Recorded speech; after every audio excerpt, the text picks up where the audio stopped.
Welcome to Better HR in 10 Minutes, where we take an HR question and discuss it in 10 minutes or less from the perspectives of an employment law attorney and an EEO trainer.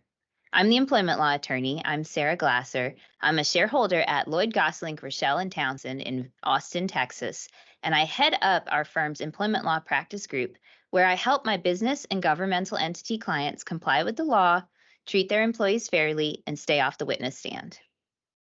And I'm the trainer. I'm Rodney Klein, and I have over 30 years experience working as owner of my own training firm, Rodney Klein EEO Training, and with the U.S. Equal Employment Opportunity Commission.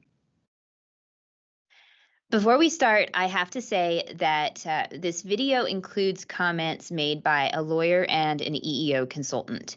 It is made available for educational purposes and to give you general information and a general understanding of the law, and not to provide specific legal advice. If you do have a specific legal question, you should contact an attorney who represents you.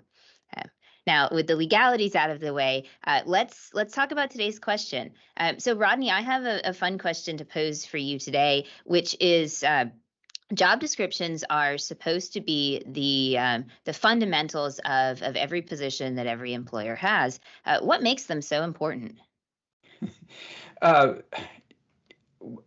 think the short answer is when anything becomes an issue, what's the very first document that's always pulled to review? And that's going to be the job description. If we're talking about hiring, if we're talking about firing, if we're talking about ADA and reasonable accommodations, the very first document that is pulled internally is the job description. And hey, the very first document that's pulled by a plaintiff attorney is the job description. The thing that I find kind of amusing about this is how little attention we actually pay to such an important document, because largely job descriptions are not prepared in a way that is commensurate with their value to the organization. There's not a lot of time and effort put into them. And why do you think that is? Well, I think the reason that we do not treat these documents with the sense of importance that they should have is that they are hard, and not only are they hard to write, in that if you go and pull a sample job description off of SHRM or the internet, it, it's this like very long, complicated document. But they're also, from my perspective, a little bit quasi legal.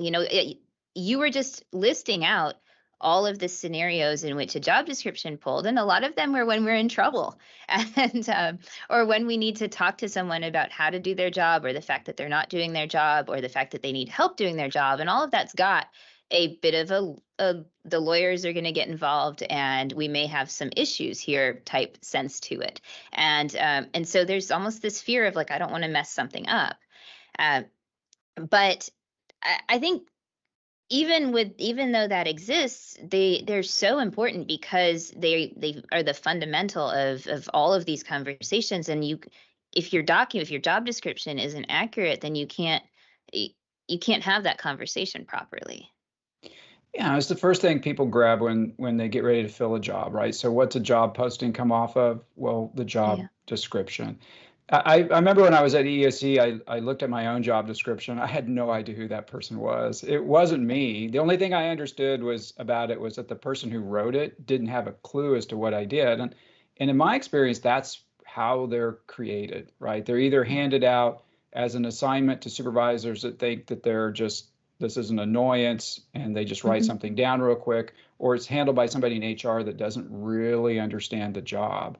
And so I oftentimes, when I do training, is have people go back and look at their job descriptions and say, look, this really needs to match what the person is doing, not what we think they should be doing, but what they're actually doing, because this is the trigger, the initial document for all of these sort of disputes.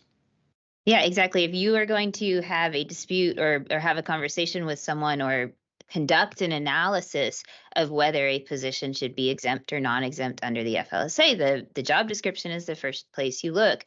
And if it's an exempt position, your job description needs to clearly indicate the levels of responsibility that the employee has, and not make it look like there's someone rank and file that is just sort of like doing rote work.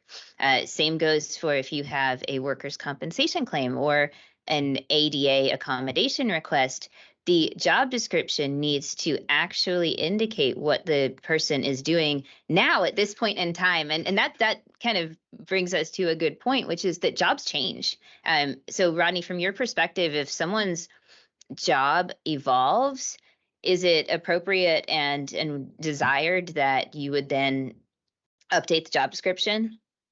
Well, yeah, but everybody's busy, right? So nobody wants to Yeah. take time to do that. But I think you hit on an area that's for another discussion, and that is one of the places that I think we tend to forget how important job descriptions are in the interactive process with the ADA. And having a poorly written job description can lead the employer and the employee down a lot of bad rabbit holes.